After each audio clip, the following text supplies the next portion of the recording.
അടുത്തതായിട്ട് അടുത്ത ചോദ്യം നോക്കൂ. ഇവിടെ എല്ലാം 7 പ്ലസ് 7 പ്ലസ് 7 ഹരണം 7. പക്ഷെ ഇവിടെയും അതേ തന്നെയാണ്. പക്ഷെ ഇവിടെ ഒരു ബ്രാക്കറ്റ് ഉണ്ട്. ഇവിടെ 7 പ്ലസ് 7 പ്ലസ് 7 ഹരണം 7 തന്നെയാണ്. പക്ഷെ 3 7 കൂടിയിട്ട് നമ്മളിവിടെ ഒരു ബ്രാക്കറ്റ് ഇട്ടുണ്ട്. അപ്പോൾ അതിൻ്റെ ഉത്തരം ഈ ബ്രാക്കറ്റിൻ്റെ വില നമ്മൾക്ക് മനസ്സിലായില്ലെങ്കിൽ നമ്മൾ പെട്ടെന്ന് അറിയാതെ ഓപ്ഷൻ ഡി 1 എന്ന് എഴുതും. പക്ഷെ ഓപ്ഷൻ ഡി തെറ്റാണ്. ഇതൊരിക്കലും ശരിയാവില്ല. നമുക്കിത് ചെയ്ത് നോക്കാം എങ്ങനെയാണെന്ന്. ഇതിൽ അംശം എടുത്തു കഴിഞ്ഞാൽ 7 പ്ലസ് 7 പ്ലസ് 7 ഹരണം 7 ബൈ ഒന്നുകൂടെ ചോദ്യം ഞാൻ ഒന്നുകൂടെ എഴുതുകയാണ്. ഇനി ഇതിനെ മുകളിലെടുത്ത് നോക്കിയാൽ ആദ്യം ചെയ്യേണ്ടത് 7 ഹരണം 7 ആണ്. 7നെ 7 കൊണ്ട് ഹരിക്കുകയാണ് ഫസ്റ്റ് ആദ്യമായിട്ട് ചെയ്യേണ്ടത്. അപ്പോൾ നമ്മൾ 7 പ്ലസ് 7 പ്ലസ് 1 എന്നായി നമ്മൾ അംശം. താഴെയാണെങ്കിൽ ഇത് 3 കൂടെ കൂട്ടുകയാണ് ചെയ്യേണ്ടത്. കാരണം ആദ്യം ചെയ്യേണ്ടത് ബ്രാക്കറ്റിൻ്റെ ഉള്ളിൽ ചെയ്യുന്ന ക്രിയയാണ്. ബ്രാക്കറ്റിൻ്റെ ഉള്ളിൽ കൂട്ടലാണ്, സങ്കലനമാണ്. അപ്പോൾ 7 പ്ലസ് 7 പ്ലസ് 7 21 എന്ന് കിട്ടും. 21 ഹരിക്കണം 7 എന്ന് താഴെയും മേലെ 7 പ്ലസ് 7 പ്ലസ് 1 എന്നും ആയി മാറി ഈ ചോദ്യം. അപ്പോൾ ഇനി ഇതിൻ്റെ മുകളിൽ നമുക്ക് സാധാരണ പോലെ കൂട്ടാം. 7 7 14 1 15. താഴെയാണെങ്കിൽ 21 ഹരിക്കണം 7 സമം 3. അപ്പം നമ്മുടെ ഉത്തരം 15 ഹരിക്കണം 3 സമം 5 ആണ്. ഉത്തരം ഓപ്ഷൻ ബി ആണ് 5. അപ്പോൾ അറിയാതെ ഒറ്റ നോട്ടത്തിൽ തന്നെ 1 എന്ന് ഉത്തരം എഴുതി തെറ്റിക്കാതിരിക്കാനാണ് ഈ പ്രത്യേകം പറയുന്നത്. ആദ്യം ഹരണം, ബ്രാക്കറ്റ്, അത് കഴിഞ്ഞതിന് ശേഷം മറ്റു കാര്യങ്ങളും കൂടി ചെയ്യുമ്പോൾ നമ്മൾ ഉത്തരം കിട്ടുന്നത് 5 എന്നാണ്. Option B. ഇത് വേറൊരു വ്യത്യസ്ത തരത്തിലുള്ള ചോദ്യമാണ്. ഇനി നമ്മൾ അടുത്ത ക്വസ്റ്റ്യനിലേക്ക് കടക്കാം. 6ാമത്തെ ചോദ്യം, ശരിയായ ചിഹ്നങ്ങൾ കണ്ടുപിടിക്കുക. ഇതിൽ ശരിയായ ചിഹ്നങ്ങൾ ഇവിടെ ചിഹ്നങ്ങൾ എഴുതിയിട്ടില്ല. അതിന് പകരം 2 സ്ക്വയർ വരച്ച് വെച്ചിട്ടുണ്ട്. ഈ സ്ക്വയറിൻ്റെ ഉള്ളിൽ ഏത് ചിഹ്നങ്ങൾ എഴുതണം എന്ന് നമ്മൾ കണ്ടുപിടിക്കണം. ഉത്തരം ഇവിടെ തന്നിട്ടുണ്ട് 36 ആണ്. അപ്പോൾ ഏത് ചിഹ്നം എഴുതിയാലാണ് നമ്മുടെ ഉത്തരം 36 കിട്ടുക? ആദ്യത്തെ ഓപ്ഷൻ ആദ്യം ഗുണം. ഇത് നമുക്ക് കണ്ടാൽ ഈ ഓപ്ഷൻസിൽ ഏതാണ് ശരി? ആദ്യത്തെ എ ആണോ, ബി ആണോ, സി ആണോ, ഡി ആണോ? നമുക്ക് തുടങ്ങി നോക്കാം.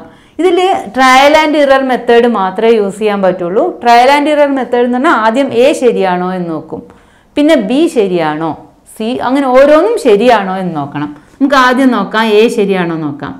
ഗുണനവും സങ്കലനവും കൊടുത്ത് നോക്കാം. 42 ഗുണം 7 പ്ലസ് 6. ഇതിൻ്റെ ഉത്തരം 36 ആണോ എന്ന് ചെക്ക് ചെയ്ത് നോക്കാം. നോക്കാം 42 ഗുണം 7. അപ്പോൾ തന്നെ നമുക്കൊരു വലിയ സംഖ്യ കിട്ടി. അത് ഒരിക്കലും 36-നേക്കാൾ 42 ഗുണം ഇത് നമ്മൾ ഗുണിച്ച് നോക്കാൻ നിൽക്കേണ്ട ആവശ്യമില്ല. കാരണം 42 ഗുണം 7 എന്ന് പറഞ്ഞാൽ 100ൻ്റെ മുകളിലേക്ക് വന്നു. ഒരിക്കലും 36 ആവില്ല. അപ്പോൾ നമുക്ക് ഉടനെ എഴുതാം നോട്ട് ഈക്വൽ ടു 36 അല്ല. ഇനി അടുത്തത് നോക്കാം. 42 ഹരിക്കണം 7 പ്ലസ് 6. ഇത് കണ്ടു നോക്കാം. 42 ഹരിക്കണം 7 സമം 6. ആദ്യം ഇത് ചെയ്തു. 6 പ്ലസ് 6 സമം 12. അതും ഉത്തരം 36 അല്ല. അപ്പോൾ അതും തെറ്റാണ്. രണ്ടാമത്തെ ഓപ്ഷനും തെറ്റാണ്. ഇനി മൂന്നാമത്തെ ഓപ്ഷൻ എടുത്ത് നോക്കാം. 42 ഹരിക്കണം 7 ഗുണിക്കണം 6. 42 ഹരിക്കണം 7 സമം 6 കിട്ടി. ആദ്യം എന്ത് ചെയ്തു? എന്നിട്ട് ഇൻറ്റു 6. അതെ, ഇതാ നമ്മുടെ ഉത്തരം വന്നു. 6 × 6 36. നമ്മുടെ ഉത്തരം 36 ആണ്. Option C. അപ്പോൾ ശരിയായി. ഉത്തരം ഓപ്ഷൻ സി. ഒന്നുകൂടെ പറയാം. നമ്മൾ ട്രയൽ ആൻഡ് ഇറർ മെത്തേഡാണ് ഇതിൽ ചെയ്യുന്നത്. ആദ്യം ഓപ്ഷൻ എയിലെ ചിഹ്നങ്ങൾ കൊടുത്തു നോക്കി. അപ്പോൾ നമ്മുടെ ഉത്തരം 36 അല്ല. അതുകൊണ്ട് ഓപ്ഷൻ എ റോങ് ആണ്. പിന്നെ ഓപ്ഷൻ ബിയിലെ ചിഹ്നങ്ങൾ കൊടുത്തു നോക്കി. ഓപ്ഷൻ ബിയിലെ ചിഹ്നങ്ങൾ കൊടുക്കുമ്പോൾ 6 പ്ലസ് 6 12. അതും 36 അല്ല. അപ്പോൾ ഈ ഓപ്ഷൻ റോങ് ആണ്. ഇതും റോങ് ആണ്. സി കൊടുത്തപ്പോൾ അത് കറക്റ്റ് ഓപ്ഷനാണ്. ഉത്തരം സി. അടുത്തതായിട്ട് ചോദ്യം ഒരുപാട് മൂന്നുകളാണ് ഇവിടെ കാണുന്നത്. അതിൻ്റെ ഉത്തരം എത്ര? അപ്പം നമ്മൾ 7 മൂന്നുകളുണ്ട് ഇവിടെ. ഗുണനമുണ്ട്, മൈനസ് ഉണ്ട്, ഹരണമുണ്ട്, എല്ലാം ഉണ്ട്. അപ്പോൾ വളരെ കുറേ മൂന്നുകൾ നമുക്ക് കൺഫ്യൂഷൻ ഉണ്ടാക്കും. ഇവിടുന്ന് ആദ്യം 3 നമ്മൾ എപ്പോഴും പറ്റുന്ന ഒരു അബദ്ധം എന്താണെന്ന് വെച്ചാൽ 3 ആദ്യം ചെയ്യും, പിന്നെ മൈനസ് ചെയ്യും. അപ്പോൾ നമ്മുടെ ഉത്തരങ്ങൾ മുഴുവൻ തെറ്റും. അപ്പോൾ നമ്മൾ റൂൾ ആദ്യം ഓർമ്മിക്കുക. നമ്മളെ ചോദ്യത്തിൽ 3 × 3 - 3 ഹരണം 3 × 3 ഹരണം 3 - 3. അപ്പോൾ നമ്മൾ ആദ്യം 2 ഹരണങ്ങളും ഒരുമിച്ച് ചെയ്യുക. 2 ഹരണം വരുന്നതുകൊണ്ട് 2 ഹരണങ്ങളും ഒരുമിച്ച് ചെയ്യുക. അപ്പോൾ ഇതിൻ്റെ ഉത്തരം 3 × 3 - 1 × 1 - 3 എന്നായി. ഈ ഹരണത്തിൽ 3 ഹരണം 3 1, ഇവിടെ 1, 2 കൂടെ ഇങ്ങനെ വരും. അപ്പോൾ ഇനി നമുക്ക് എന്ത് ചെയ്യാം? 2 ഗുണനങ്ങളും ഒരുമിച്ച് ചെയ്യാം. അപ്പം 9 - 1 - 3 എന്ന് വന്നു. 9 - 1 - 3 സമം 9 - 1 8 - 3 5. നമ്മുടെ ഉത്തരം ഓപ്ഷൻ ബി ആണ്. റൂൾ ഉപയോഗിക്കുകയാണെങ്കിൽ ഇത് വളരെ എളുപ്പമാണ്.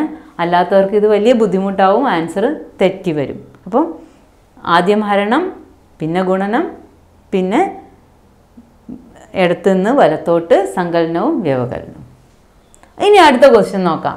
8ാമത്തെ ക്വസ്റ്റ്യൻ. ഇതിൽ 3 ബ്രാക്കറ്റുകളുണ്ട്. 1 2 3 ബ്രാക്കറ്റുകൾ. ഒരു സാധാരണ ബ്രാക്കറ്റ്, പിന്നെ ഒരു സ്ക്വയർ ബ്രാക്കറ്റ്, പിന്നെ ഗണം തിരിക്കുന്ന വേറൊരു ബ്രാക്കറ്റ്. 3 ബ്രാക്കറ്റുകളുണ്ട്. നമുക്ക് ഇതിൻ്റെ ഉത്തരം നോക്കാം. 26 - ഇതിൻ്റെ ബ്രാക്കറ്റിൻ്റെ വലിയ ബ്രാക്കറ്റിൻ്റെ അകത്ത് 5 ഉണ്ട്, 5+ ഉണ്ട്. ചെറിയ സ്ക്വയർ ബ്രാക്കറ്റിൻ്റെ അകത്ത് 12 - ഇനി ചെറിയൊരു ബ്രാക്കറ്റ്. അപ്പോൾ ഇതാണ് നമ്മൾ ആദ്യം ചെയ്യുന്നത്. 12 - 3 സമം 9. ഇനി എല്ലാ ബ്രാക്കറ്റും ഇടുന്നു, പുറത്തുള്ള 7ഉം ഇടുന്നു. ഇത് സമം. ഇതിൽ ഇനി വീണ്ടും നോക്കുക, ബ്രാക്കറ്റിൻ്റെ ഉള്ളിലെ ബ്രാക്കറ്റ് ഇതാണ് നമ്മൾ ചെയ്യാൻ പോകുന്നത്. ബാക്കി നമ്പറൊക്കെ അങ്ങനെ തന്നെ എഴുതി. 26 - 5 + 12 - 9 3 + 7. ഇനി നമ്മൾ ഈ ബ്രാക്കറ്റാണ് ചെയ്യാൻ പോകുന്നത്. അടുത്തത് സമം 26 - 5 + 3 8 + 7. ഇപ്പം നമ്മൾ സാധാരണ സങ്കലനവും വ്യവകലനവും മാത്രമായി. ഇനി നമുക്കിത് ചെയ്ത് നോക്കാം. 26 - 8. ഇത് 26 - 8 ചെയ്യുമ്പോഴും ഇതേപോലെ തന്നെ 26 8 മൈനസ് ചെയ്യുമ്പോൾ 26 - 10 എത്രയാണെന്ന് നോക്കാം. 16. അപ്പോൾ 26 - 8 എന്ന് പറഞ്ഞാൽ 18 ആയിരിക്കും. 18 + 7 സമം 25. അപ്പോൾ നമ്മുടെ ഉത്തരം ഓപ്ഷൻ എ എന്ന് വന്നു. ഓരോ ബ്രാക്കറ്റ്, ഏറ്റവും ഉള്ളിലെ ബ്രാക്കറ്റ് ആദ്യം ചെയ്തു, പിന്നെ അതിൻ്റെ പുറത്തുള്ള ബ്രാക്കറ്റ് ചെയ്തു. ഏറ്റവും അവസാനം ഈ ബ്രാക്കറ്റ് എല്ലാം കഴിഞ്ഞതിന് ശേഷം ബ്രാക്കറ്റിൻ്റെ പുറത്തുള്ള 2 നമ്പറും ഹരണവും സങ്കലനവും വ്യവകലനവും ചെയ്തതോടുകൂടി നമ്മുടെ ഉത്തരം 25 ഓപ്ഷൻ എ എന്ന് കിട്ടി.